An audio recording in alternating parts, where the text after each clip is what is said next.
ಇನ್ನು ಇವತ್ತು ದೆಹಲಿಗೆ ತೆರಳುವ ಮುನ್ನ ಡಿ.ಕೆ. ಶಿವಕುಮಾರ್ ಅವರು ಸಿದ್ದರಾಮಯ್ಯ ಅವರನ್ನ ಭೇಟಿಯಾಗಿದ್ದಾರೆ. ಮಾಜಿ ಸಿಎಂ ಸಿದ್ದರಾಮಯ್ಯ ಅವರನ್ನ ಭೇಟಿಯಾಗಿ ಡಿ.ಕೆ. ಶಿವಕುಮಾರ್ ಅವರು ಮಾತುಕತೆ ನಡೆಸಿದ್ದಾರೆ. ಶಾಸಕರ ಬಂಡಾಯದ ವಿಚಾರ ಹಾಗೆ ಖಾತೆಗಳ ಹಂಚಿಕೆ ಬಗ್ಗೆ ಚರ್ಚೆ ನಡೀತಾ ಇದೆ. ಒಂದೆಡೆ ಶಾಸಕರ ಬಂಡಾಯ, ಮತ್ತೊಂದು ಕಡೆಯಲ್ಲಿ ಖಾತೆ ಹಂಚಿಕೆ ಮಾಡಬೇಕು. ಈ ವಿಚಾರಕ್ಕೆ ಸಂಬಂಧಪಟ್ಟಂತೆ ಸಿದ್ದರಾಮಯ್ಯ ಅವರ ಜೊತೆಯಲ್ಲಿ ಡಿ.ಕೆ. ಶಿವಕುಮಾರ್ ಅವರು ಚರ್ಚೆ ಮಾಡಿದ್ದಾರೆ. ಇನ್ನು ಡಿ.ಕೆ. ಶಿವಕುಮಾರ್ ಅವರಿಗೆ ನುಂಗಲಾರದ ಬಿಸಿ ತುಪ್ಪ ಆಗಿ ಪರಿಣಮಿಸ್ತಾ ಇದೆ. ಇದು ಖಾತೆ ಹಂಚಿಕೆ ವಿಚಾರ ಇನ್ನೂ ಬಾಕಿ ಇದೆ. ಅದನ್ನು ಯಾವ ರೀತಿಯಾಗಿ ನಿಭಾಯಿಸಬೇಕು, ಆ ಸೊಪ್ಪು ಮೋರೆಯಲ್ಲೂ ಕೂಡ ಎಲ್ಲವೂ ಕಂಡು ಬರ್ತಾ ಇದೆ. ದೃಶ್ಯಾವಳಿಯಲ್ಲಿ ನೋಡ್ತಾ ಇದ್ದೀರಿ. ಡಿ.ಕೆ. ಶಿವಕುಮಾರ್ ಅವರ ಸೊಪ್ಪು ಮೋರೆಯಲ್ಲಿ ಅದು ಸ್ಪಷ್ಟವಾಗಿ ಗೋಚರವಾಗ್ತಾ ಇದೆ. ಈಗಾಗಲೇ ಸಚಿವ ಸ್ಥಾನ ಹಂಚಿಕೆ ವಿಚಾರಕ್ಕೆ ಸಂಬಂಧಪಟ್ಟಂತೆ ಅಸಮಾಧಾನ ಭುಗಿಲೇಳ್ತಾ ಇದೆ.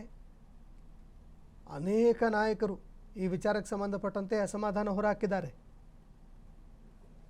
ಸಚಿವ ಸ್ಥಾನ ಬೇಕೇ ಬೇಕು ಅಂತ ಪಟ್ಟು ಹಿಡಿತಾ ಇದ್ದಾರೆ. ಇದು ರಾಷ್ಟ್ರೀಯ ಮಟ್ಟದಲ್ಲೂ ಕೂಡ ಪಕ್ಷದ ಮುಜುಗರಕ್ಕೆ ಕಾರಣವಾಗ್ತಾ ಇದೆ. ಹೈಕಮಾಂಡ್ ಖಡಕ್ ಸೂಚನೆಗಳನ್ನು ಕೂಡ ಕೊಡ್ತಾ ಇದೆ. ಇದನ್ನು ಆದಷ್ಟು ಬೇಗ ಹತೋಟಿಗೆ ತರಬೇಕು, ಬಹಿರಂಗ ಅಸಮಾಧಾನಕ್ಕೆ ತೆರೆ ಎಳಿಬೇಕು ಅಂತ ಹೈಕಮಾಂಡ್ ಕೂಡ ಒತ್ತಡವನ್ನು ಹೇರ್ತಾ ಇದೆ. ಈ ನಡುವೆ ಖಾತೆ ಹಂಚಿಕೆ ಕೂಡ ಮಾಡಬೇಕು. ಈವರೆಗೆ ಇದ್ದಂತಹ ಅಸಮಾಧಾನ ಮತ್ತಷ್ಟು ಭುಗಿಲೇಳುವ ಸಾಧ್ಯತೆಗಳು ಮತ್ತೆ ಕಂಡು ಬರ್ತಾ ಇದೆ. ಹೀಗಾಗಿ ಖಾತೆ ಹಂಚಿಕೆ ವಿಚಾರಕ್ಕೆ ಸಂಬಂಧಪಟ್ಟಂತೆ ಸಿದ್ದರಾಮಯ್ಯ ಅವರನ್ನು ಭೇಟಿಯಾಗಿ ಸಿಎಂ ಡಿ.ಕೆ. ಶಿವಕುಮಾರ್ ಅವರು ಮಾತುಕತೆ ನಡೆಸಿದ್ರು ಅನ್ನೋ ಮಾಹಿತಿಗಳು ಲಭ್ಯವಾಗ್ತಾ ಇದೆ. ದೃಶ್ಯಾವಳಿಯಲ್ಲಿ ನೋಡ್ತಾ ಇದ್ದೀರಿ.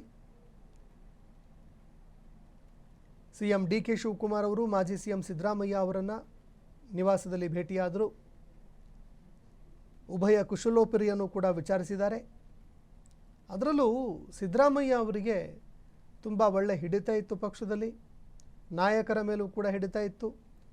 ಈಗ ಇದೆಲ್ಲದಕ್ಕೂ ಕೂಡ ಹೇಗೆ ಫುಲ್ ಸ್ಟಾಪ್ ಎಳೆಯೋದು, ಈ ಅಸಮಾಧಾನವನ್ನು ಹೇಗೆ ತಣಿಸೋದು, ಈ ಎಲ್ಲ ವಿಚಾರಕ್ಕೆ ಸಂಬಂಧಪಟ್ಟಂತೆ ಡಿ.ಕೆ. ಶಿವಕುಮಾರ್ ಅವರು ಸಿದ್ದರಾಮಯ್ಯ ಅವರ ಜೊತೆ ಚರ್ಚೆ ಮಾಡಿದ್ದಾರೆ.